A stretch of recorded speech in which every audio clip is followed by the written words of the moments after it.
ជំរាបសួរបងប្អូនហើយថ្ងៃនេះផងដែរខ្ញុំមកឆ្លៀតដាក់អីវ៉ាន់ឲ្យភ្ញៀវអញ្ចឹងបងប្អូនបងនៅខាងភ្នំស្រុកខេត្តបន្ទាយមានជ័យគាត់កំងជាមួយនឹងជើងចាប់ក្លោកប្រភេទ03ហើយម៉ាស៊ីនរបស់គាត់ខ្នាតកំណងបាន32អញ្ចឹងបងប្អូនហើយឥឡូវខ្ញុំតឡើងជូនគាត់កំណងយើងចាប់ជាមួយនឹងម៉ាស៊ីនកន្លងខ្នាតតូចកំណងបាន32លី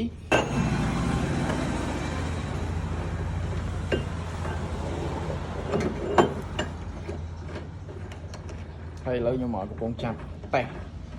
ដើម្បីមុននឹងដាក់ផ្ញើទៅភ្ញៀវគឺតេស្តសិនអញ្ចឹងណា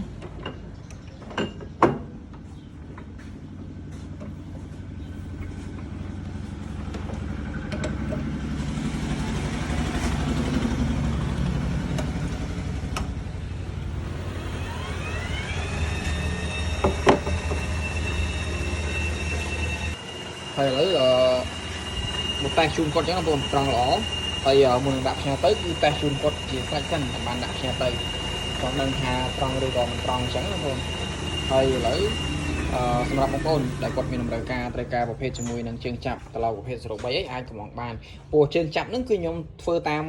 ភ្ញៀវតម្រូវការរបស់ភ្ញៀវគាត់កំងអញ្ចឹងណាព្រោះ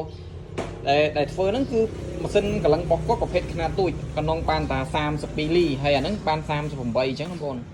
អញ្ចឹងធ្វើតម្រូវបោះម៉ាស៊ីនរបស់គាត់អញ្ចឹងសម្រាប់បងប្អូនដែលគាត់មានប្រភេទម៉ាស៊ីនកលឹងខ្នាតទូចខ្នាតប៉ុណ្ណឹងក្តីឬក៏ខ្នាតតូចជាងនឹងក្តីគាត់អាចកំងជើងចាប់ត្រឡោកប្រភេទ03ហ្នឹងបានដូចគ្នាអញ្ចឹងបងប្អូនអញ្ចឹងចាប់អារម្មណ៍បងប្អូនអាចកំងខ្ញុំបានទាក់ទងខ្ញុំបានឆាតចូលពេកខ្ញុំផ្ទាល់ឬក៏បងប្អូនអាចទាក់ទងខ្ញុំបានតាមលេខ Telegram ឬក៏បងប្អូនចង់បានប្រភេទម៉ាស៊ីនកលឹងខ្នាតទូចដើម្បីយកទៅជួយសម្រួលការងារអីក៏អាចកំងបានដូចគ្នាព្រោះម៉ាស៊ីនកលឹងខ្នាតទូចមាននៅក្នុង stock ស្រាប់អញ្ចឹងបងប្អូន